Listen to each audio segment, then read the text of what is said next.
Picture mo nga mga isaw-isaw natin. Yan guys, medyo maraming order ngayon sa amin. Kanina pa kami umahataw dito.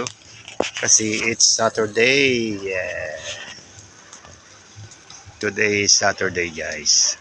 Another video, another ihaw-ihaw tayo guys. Yan. For today's video guys, marami tayong order ngayon. Yan. Kanina pa yung aming isda is ubos na. Ay hindi, meron pa pala doon na bangus. Saka isang tulingan. Tilapia sold out na. Maraming order yung taga Jollibee.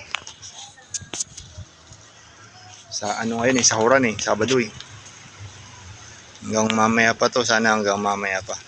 Para ma-sold out yung aming paninda. Gulay namin sold out na. Kahit medyo mahal-mahal. Update guys, napakamahal ang ating kamatis. Sobra. Tsaka ng ating kalamansi.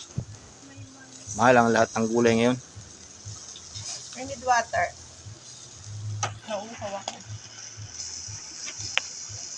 Grabe usok guys Yan ang mga paninda namin. Isaw ng baboy, dugo at saka sa bulaklak.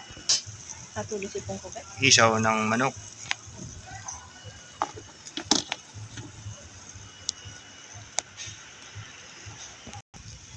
Yempo, tsaka chicken barbecue, pork chop,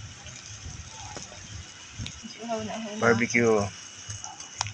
Yung ating isda, sabi ko nga, ubos na. Medyo maaga pa guys, makakarami pa tayo nito. God's will, ubos yan. Yung subdivision namin main gate. Parang ulan pa, kumukulog-kulog guys. Pero maganda ang panahon, malamig-lamig ng konti.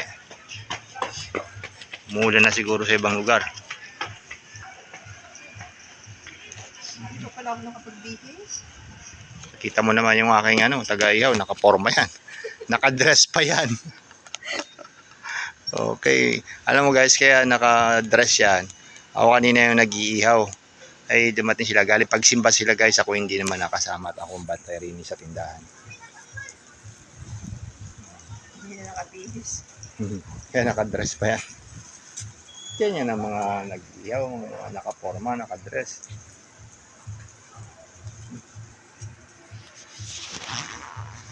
Ang sarap ng isaw ng baboy. Gusto ko yung dugo, mamaya pagka wala nang naihaw. Yan. Dahil ba kayo malak? Parang tangkay. Ano yun? Yun dun? Okay. Kaya nakaunti na. Guys, sa mga hindi pa nakasubscribe sa amin, please subscribe naman. Pa-like and share na rin. And comment down below naman kung magkano yung mga bentahan ng barbecue sa inyo, ng mga tusok-tusok sa inyo, ihaw-ihaw. Baka kasi mura sa amin o baka naman napamahal yung benta namin. Thank you for watching guys. Sa sunod na video na lang ulit tayo. Thank you.